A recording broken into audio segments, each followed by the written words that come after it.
Assalamualaikum warahmatullahi wabarakatuh. Kembali lagi kawan di Legenda Catur Dunia. Satu game lagi kawan dari battle antara Hans Niemann Moke versus Dani Dupop. Hari pertama kemarin malam. Sementara Dani Dupop unggul 5,5 poin dari 9 game yang dia mainkan. Dani Dupop memetik 5 kali menang. Membuka battle ini dengan kemenangan pada babak pertama. Dan sempat 3 kali berturut-turut memetik kemenangan pada game ke-6, 7, 8. Nah, titik balik Dani Dupop ada di game ke-6, game yang sudah kita ulas tadi kawan. Dani Dupop menemukan keberuntungannya sehingga berturut-turut dia memetik kemenangan dengan skor sementara 5,5, 3,5. Masih ada hari kedua. Nanti malam insya Allah kita akan live streaming lagi ya. Untuk jadwalnya jam 10 malam kawan. Nah, untuk game yang akan kita ulas ini, admin ingin mengulas game keempat. Langsung saja ke papan analisis tanpa babi bu lagi. Pada game keempat ini, Dupop Pegang Putih mengawali dengan pembukaan Inggris pion C4 sama seperti game pertama dan game ke-6. Cuma bedanya game ke-6 tidak berlanjut ke permainan 4 kuda, tapi game keempat ini berlanjut ke bentuk permainan 4 kuda, kuda C6. Nah, ada juga yang dorong pion ini maju kawan. Kalian pasti suka untuk mendapatkan ruang, tentunya pemain amatir, pemain pos ronda seperti kalian suka dorong-dorong pion untuk ganggu pertahanan lawan. Oke, masih bentuk langkah teori. Nah, kuda G5 akan dilanjutkan putih untuk menyerang pion ini. Untuk mempertahankan pion ini kawan, ada cara permainan gambit. Ada juga yang memainkan pion C6 kawan. Ada juga yang bermain dengan gambit seperti ini. Nah, kalau ditangkap oleh kuda, maka pion C6, kuda mundur kembali, pion D5. Pion pukul, ambil balik oleh pion kawan, dan keberadaan pion kalian di center ini cukup mengganggu. Dan juga kompensasi yang didapat oleh hitam pengorbanan pion atau gambit tadi, tentu jalur-jalur pengembangan perwira ya. Gajah-gajah ini langsung terbuka jalur-jalurnya kawan, akses-aksesnya untuk bermain kawan. Dan ruang pergerakan di areanya juga sangat luas, sangat terbuka. Inilah keuntungan dari pengorbanan pion atau gambit. Nah, bagaimana jika pion ini ditangkap menggunakan pion? Ya langsung bisa melanjutkan dengan pion D5, tetap ada 2 pion kalian yang bisa mengganggu pertahanan putih. Oke, kita kembali lagi ke permainan aslinya, tapi permainan berlanjut ke bentuk permainan 4 kuda dari English Opening, kuda C6. Pion E3. Nah, banyak yang bermain dengan gajah B4 kawan, paling banyak. Nanti disusul dengan langkah putih, menteri ke petak C2, backup kuda ya. Nah, mungkin langsung terjadi jual beli kawan.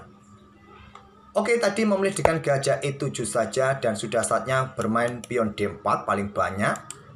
Pion A3 terlebih dahulu, Hans Niemann rokade, dan menteri C2 paling banyak, atau kalian langsung dobrak petak pusat ya silakan. Paling banyak menteri langsung keluar kawan ke petak C2.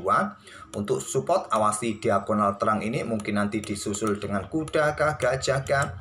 Kemudian benteng E8, pion B4 mencoba mengawal sisi menteri sesegera mungkin mendapatkan ruang dan juga kosongkan ruang bagi pengembangan gajah gelap. Gajah F8, gajah D3 melanjutkan pengembangan dan persiapan rokade kawan. Dan mungkin diikuti dengan langkah kuda G5 mengincar pion, tapi mudah diantisipasi serangan macam ini kawan.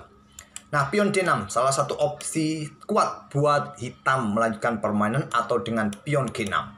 Karena gajah sudah ditarik mundur, kosongkan ruang untuk Viacento. Tapi di sini Hans Niemann punya taktik yang lain kawan. Gajah meluncur, ambil pion B4.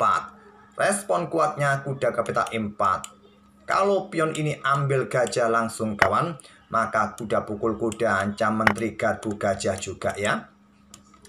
Menteri mundur ke B1 tetap jaga gajah, maka tetap sikat, skak, ambil balik, dan pion ini didorong. Gantinya di sini nanti ya, gantinya di sini. Oke, kembali lagi ke permainan aslinya kawan. Setelah gajah diluncurkan, ambil pion B4, langkah kuat, kuda ke E4. Memilih kuda ke G5, mengincar pion H7 kawan. Nah, gajah sikat kuda C3, lanjut Hans Niemann. Gajah ambil pion H7, skak, raja geser. Kenapa nggak dicaplok aja ya? Ya, menteri akan meluncur ya. Gitu aja kok bang dianalisa. Ya siapa tahu kalian juga nggak tahu. Raja F8.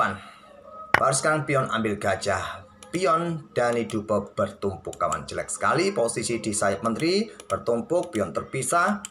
Kemudian di sini caplok, cop. Diambil menggunakan kuda oleh Dani Dupop. Kemudian raja geser lagi, pion H4.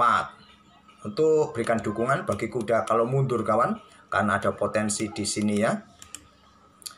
Nah, pion E4 putus koneksi kawan.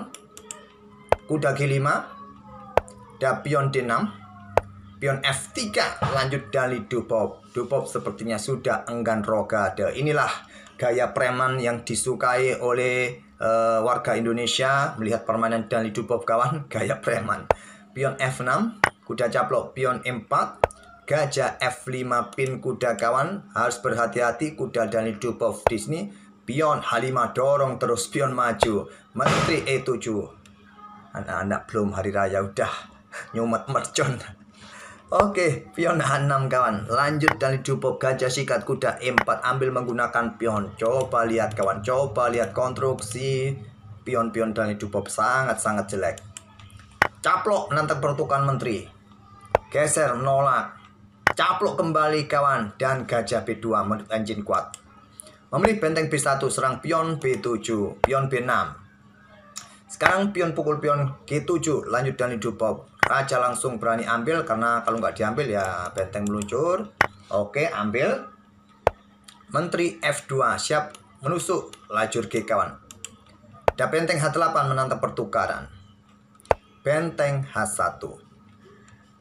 Kalau sekak ya tinggal geser saja ke F7. Benteng-benteng ini masih terkoneksi. Oke, benteng F1 mengincar peta F6. Benteng H6. Kemudian menteri G3 skak. Blokade. Menteri H3 kawan.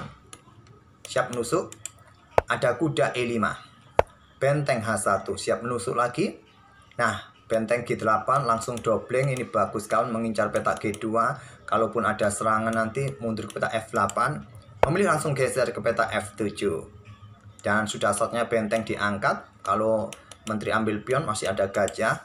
Memilih dengan menteri peta F5.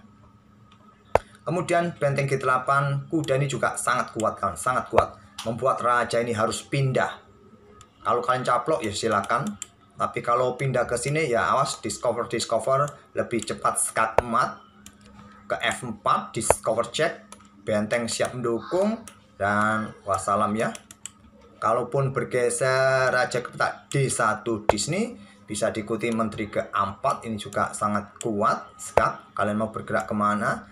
Naik ke peta D2, benteng akan ikut bermain juga. Oke. Tapi memilih dengan langkah benteng AG8 dobleng menyerang peta G2 di sini Hans Tiemann Moke. Gajah D2 pertahankan pion sebelum benteng mungkin angkat. Tapi terlambat benteng ambil pion G2 dan diikuti kuda ya. Ada benteng H7 skak, blokade.